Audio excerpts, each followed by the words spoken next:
What a bloody mess. My arms are sore from trying to connect all these. You can see the clips aren't clipping completely. Like I can press this in. I can't really do it with holding the phone, but I can press it in, but I can't get it to click. Seems to be an odd thing. It's fine now, but there seems to be an odd thing here. Ooh. Focus. Oh, just spot screen. Where it was pushing at an angle. Yeah, so this is where the engines will come out. I've tried to give as much clearance here with the ramp. I'll magnetize the ramp so it like sits like that, close, and then I can just pull it down. And it just gives enough clearance for a rhino to go down it like that. So that's cool. This one here, because it's I think goes right top, I should be able to fit impulses. Maybe a repulsor. Let's have a look. Yeah, there should be enough clearance for a repulsor in there.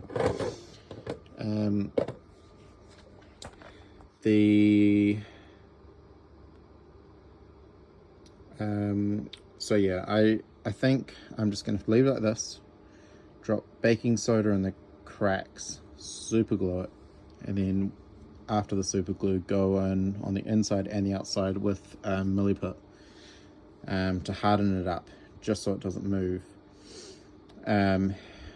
Because if I try and pick this thing up, that just separates. That will, I can't push it in, and because it's so big, there's like too many like flexy bits on there now. So it was probably a mistake printing this as one large piece, but it's done now. Anyway, where I am now, I'm up to just putting the last bit of the walls there and there, so I need to print the top of the turrets. I've already got this piece to go along here somewhere, and here it is. So that will connect in like that. So yeah, there's definitely good clearance there for the repulsor. And I've got the landing gear on because I actually snapped off the flap here, so I'm gonna decide some point in the future whether I just break off the other one or glue it back on and like put some pins in it so it doesn't move. I mean, no one's really gonna notice it, to be honest. So yeah, and then my next step, once I've done this back area, is I'll move back to the front, and I need to work out how I'm gonna do the levels. I do actually want to print the engines for the rear section, because I need to work out how that's going to work so I can work out what this section does.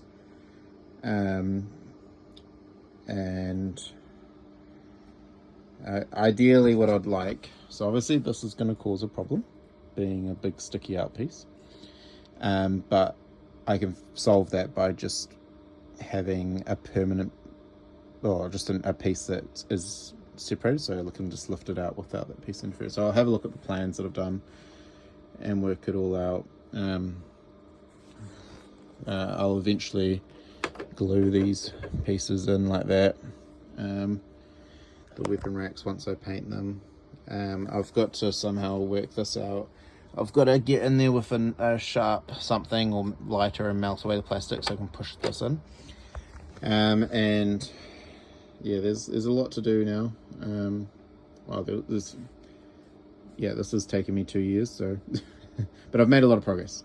I've done quite a lot in the last like 2 months that I've jumped back onto this project. So that's that.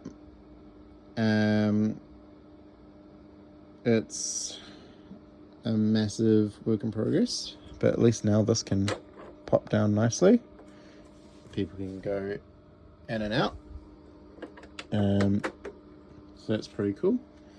And I might have a quick look at the plans, work out what I need to do with these, and then once I've worked out how these are going to fit, because obviously I want to remove the top bit so you can have a look in there and put it back in. Once I work out how that's going to work, I will go and glue and really put the bottom, because I can't have it separating all the time. The reason I want to glue it first is so I can push it in and get it pretty close. There's nothing I'm going to be able to do about that. I'd love to push these in, but every time I go to push it in, something else pops out. So yeah, it's a tricky one. Perhaps I should have glued it before I put it on, but then there wouldn't be any wriggle room, and so if it glued wrong, it might not have gone on at all. Oh yeah, but see, just by pushing that now, this has gotten worse. So, Jesus. If you have any suggestions, let me know.